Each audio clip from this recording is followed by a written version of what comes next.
First for Milwaukee, Brandon Knight is out there with Mayo. And inside, a kinetic shot blocker rebounder out of Virginia Commonwealth, Larry Sanders. Then there's Carlos Delfino, and it's Ilyasova in at the power forward position. And for the Raptors, Lowry and DeRozan, they're at the backcourt. And at the 5, the 5th overall pick in the 2011 draft, a fleet-footed 6'11" big man out of Lithuania, Jonas Valanciunas. Then there's Rudy Gay, and it's Johnson in a power forward. It was a slow start at first for Valanciunas, partially because he was hampered by injuries at times, but towards the midpoint of the season, I think he really started to find himself. Mayo kicks to Knight. There's the feed to Ilyasova. Back to Knight. From deep. Good. Knight's got himself going there. His first points of the game on the deep ball. You can't leave him alone, especially from long range. And for Valanciunas, in his rookie season, you got to figure, Clark, a big part of it adjusting to the size and the strength of the NBA. You're all over it, Kevin. He does need to add some muscle. He's athletic, gets up and down the floor pretty well, has excellent hands, which you can't teach. That's an asset you love to see. I think in time, he could be one of the top scoring centers in the league. You know, that putback's about as easy as it's going to get. You have to put a body on someone down there. Well, no box out. That's the result you get right there. Back to Lowry. Lowry gets a screen from Valanciunas. That's good from Lowry on the assist by Rudy Gay. And that's why teams emphasize the use of screens and picks just to get you some open looks like that one. Well, a front office shakeup this offseason for the Toronto Sauruses. The Raptors spent big money to attract the executive of the year, and there was definitely some turnover as people were let go, and fresh faces were hired on. Clock at 4. Sanders. Good D by Johnson. Well defended, and he's not someone who responds well to that kind of defensive pressure. The drive by Lowry. Here's DeRozan. Lowry passes to Gay. Lots of room. That falls. Nice feed that time from Kyle Lowry. Gay's got his first bucket of the night.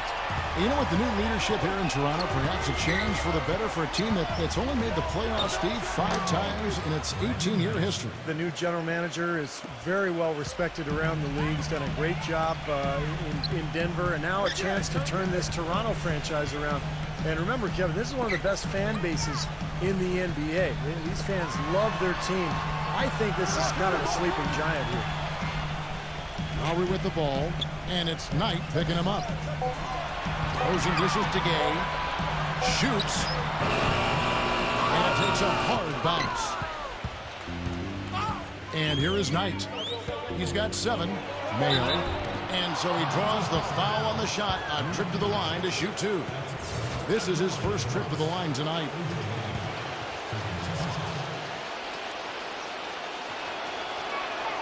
That's good for Mayo. A different look for Milwaukee.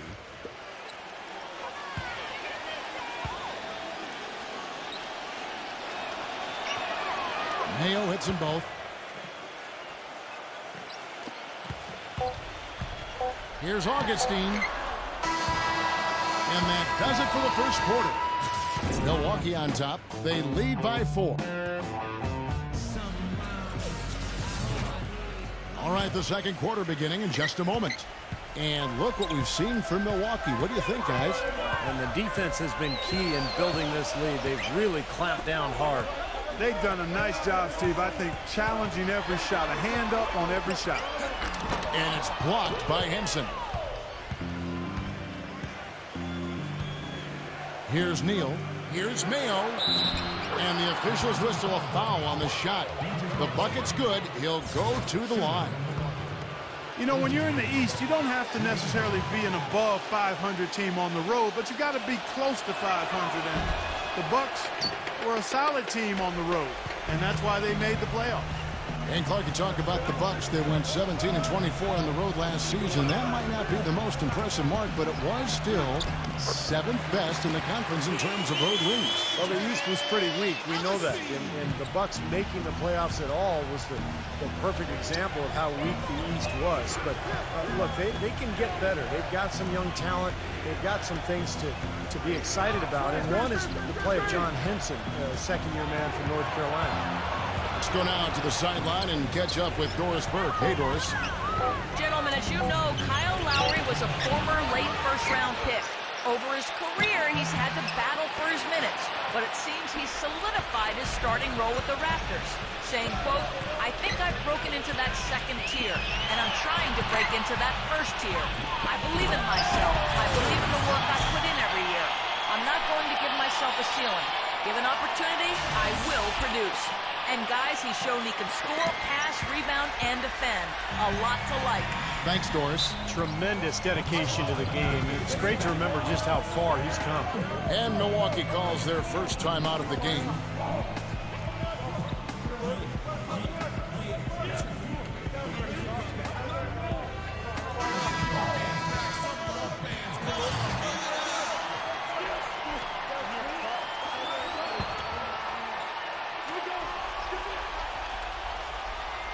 Just about a minute and a half has gone by here in the second.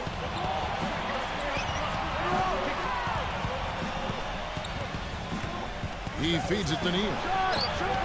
And the 3 ball is good. Neal's got himself on the board with 3 there. A wide open 3. They need much better communication defensively. You know, it was a hot start last season for O.J. Mayo in Dallas, guys. A lot of people wondered if he finally turned the corner and become the star that people had expected when he was the 3rd overall pick back in 2008. But his hot shooting wore off a bit, and by the end of the season, Coach Carlisle was starting to question his effort.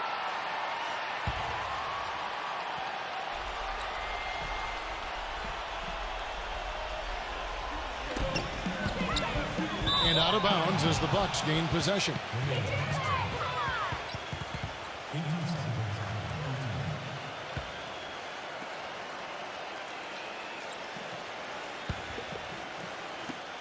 We've got 1:13 left in the first half of basketball. And for O.J. Mayo last season, still some positive signs. A career high in three-point percentage, one of the better years from the field. And I think the Mavericks really enjoyed him on their team. Well, it seemed on the whole that the year went very well for him. He opted out of the final year of his deal, picked up a new multi-year contract, so we'll see how he continues to develop. And Augustine kicks to Ross. Pass to Augustine. Hits the three-point bomb. Augustine's got 5 points in the quarter. Now the shots are starting to fall a little bit more than they did in the first quarter. Yeah, they say it's not how you drive, it's how you arrive in golf. Well, a shaky start can be overcome because now they're starting to heat up. Shots good by Neal. Now he's finally starting to get it going here offensively. We've got a 9-second difference between the shot clock and the game clock. Augustine off the pick from Hansbrough. Kicks to Ross. Smooth as silk on the finger roll. Broke out the finger roll, guys. That was kind of a stylish finish. Shot clock is off. This should be the last possession of the quarter. That's what they should have in mind here. Passes it to Ridnour. He kicks it to Neal. And a miss there on the triple. Here's Fields. Shot is no good. And the first half ends in a close one. Bucks lead by 5. Now, presented by Sprint. And now the Sunday night edition of the halftime show. The Milwaukee Bucks have the lead against Toronto. And defensively, they've done a good job grabbing rebounds, limiting second chances. The Sprint halftime report, presented by Sprint. Here we go now, the start of the third quarter, welcoming you back in a closely contested first half so far. You have to like what we've seen so far from Neal. I feel like he made everything he got. I mean, anytime he had an open look, he took advantage of the opportunity there in that first half. And Steve, they were all good looks. I mean, his shot selection has been terrific throughout the game. And the rejection by Sanders. Right side, Mayo.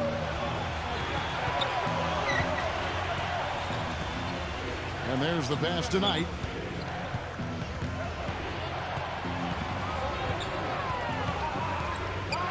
He passes to Sanders.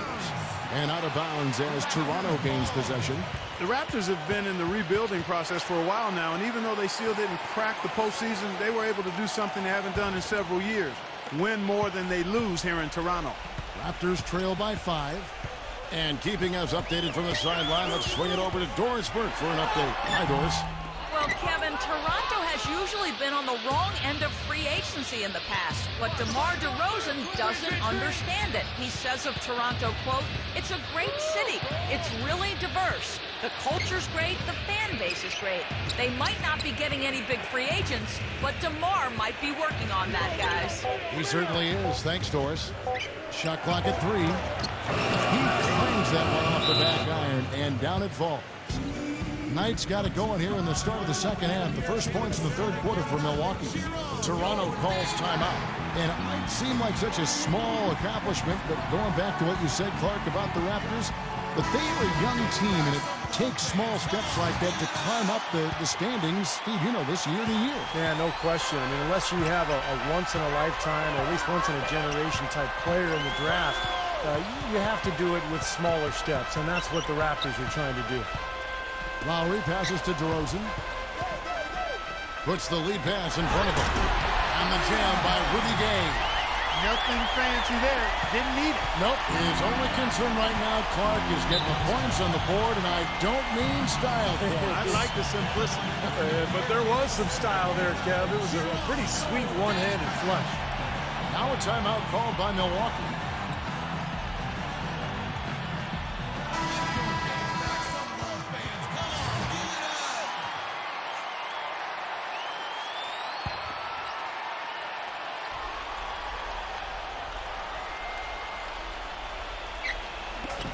.121 left in the third quarter. Rejected by Johnson. Lowry against Knight, and stolen by Knight.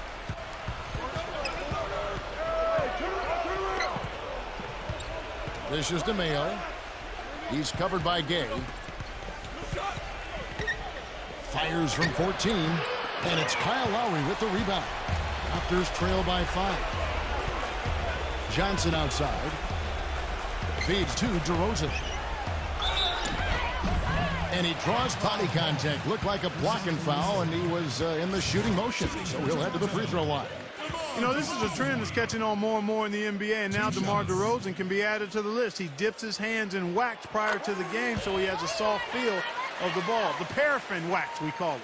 And for DeRozan, Coach Casey wants him aggressive, attacking the basket. He needs that soft touch. Well, DeRozan, yeah, he has to become a better shooter, and as he does, it will make him that much more effective when he's putting the ball on the floor and getting to the rim, which he's already so good at. You know, the Bucks were the last team to make it into the Eastern Conference playoffs, and part of the reason that happened was because they didn't really do well against the rest of the conference. 24-28 against the East. And it's out of bounds. The Raptors will take it the other way. Boy, that's embarrassing, guys. He's going to have a hard time living that one down later when they watch it on tape. Not quite 2.5 minutes played here in the second half. Clark, as you were saying, the rest of the Eastern Conference got the better of the Bucks. Had they been a little tougher against some of the lesser teams in their own conference, they might not have had to deal with the Heat in the first round of last year's playoffs. Well, the Bucks tried to mix things up last year. Remember, they made the big trade at midseason, too, going for J.J. Redick and moving on from some of their young players. And I think that changed. And, of course, the coaching switch from Scott Skiles to Jim Boylan. So they what a huge play. Wow, and that sort of showmanship is just deflating right now to a team trying, Clark, to get back into this game like this. Yeah, definitely a jam with emphasis. A big apostrophe or exclamation point. How about maybe even a question mark, partner? Well, you know what the questions are about now? It's their defense, that's for sure. Welcome back as we get rolling once more. The fourth quarter right ahead in what's been a very well-contested game. And some stats here, guys. The scoring breakdown for Milwaukee. So far, they've turned in a fantastic performance from the three-point line. It's been a weapon all game. And the other thing they're doing is forcing turnovers and then converting those miscues into points at the other end. There is no way a player like him can be left wide open like that. Did you pay attention to the scouting report?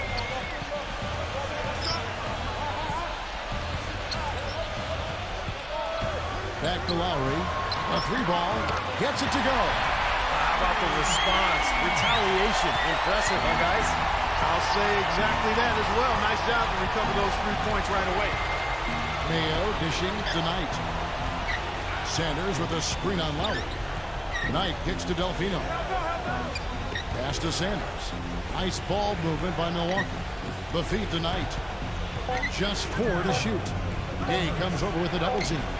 The shot by Knight, no good. Raptors trail by 5. DeRozan passes to Lowry. Gay gets a screen from Lowry. Gay dishes to Valanciunas. Lowry. Gay outside. From about 19 feet. Rebound, Milwaukee. You just assume he's going to knock those down when he's as open as he was there. Here's Mayo. And a foul called on the shot. Got him on the way up that time, so he'll shoot 2 right here. Well, probably the right play defensively. If you can't get the block, send them to the free throw line. Don't give them an easy 2. No easy buckets inside. Force free throws and work to keep them out of the lane next time around. He hits the first one, and that increases their lead to 6. John Henson's checked in for Ilyasova.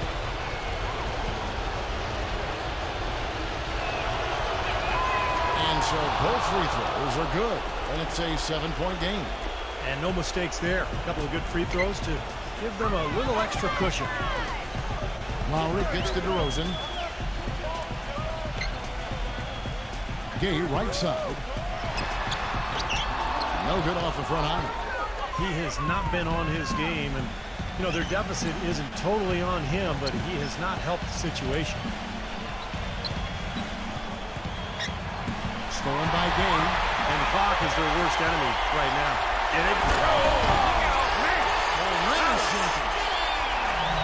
Boy, I love it. Active hands on the steal, active feet on the fast break. And Clark power on the dunk. And guys, this is just too close of a game to be giving the ball up like that and then failing to get back in transition. Mayo to pass to Delfino. Well, Delfino's a good player, Kevin. He's not somebody you think of when you think, oh, you know, can he take over a game? But he's pretty explosive offensively. And he's a guy who, if you fall asleep on him, he's going to score. He'll find some shots from deep and also driving to the basket. Right, from deep, and from deep on the baseline, too. You put him down in the corner, and he just doesn't miss. Not as productive a trip to the line as he would have liked, but they're still in a pretty comfortable position. Hansbrough dishes to Gay. Stolen by Henson. The shot and game clock separated by 4. And they go to the intentional foul.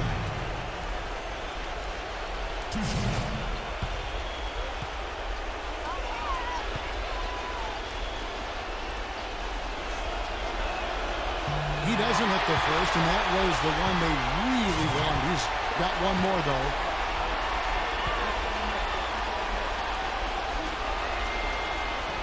And he ends up making the second, and that makes it a 7-point lead. They can score it here, but it won't mean much. No, not at all. Not a real chance of getting back in it at this point. Steve, you think it's over? No, it's over. This lead is just too much for them to deal with. 19 seconds left here in the fourth quarter.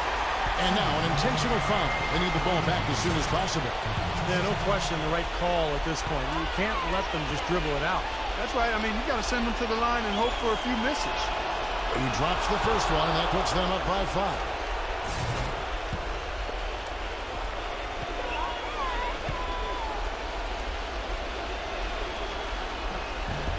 And he cannot convert on the second. That misses.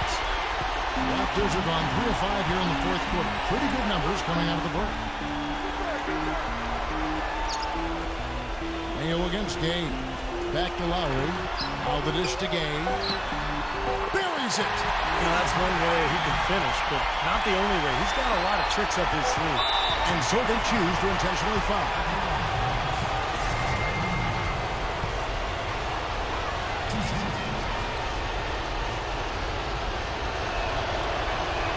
So the first one drops, and that gives them a 4-point cushion.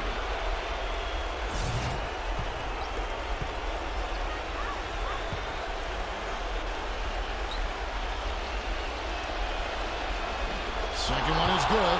They both at the line, and it's a 5-point game. And you got to think those free throws are the nail in the coffin, guys. Toronto calls timeout. What do you think, guys? Well, talk all they want, but I just don't see a way for them to get back into the game here. You know what? I don't know if there's a 10-point play out there. And that being the case, this one is finished. Over.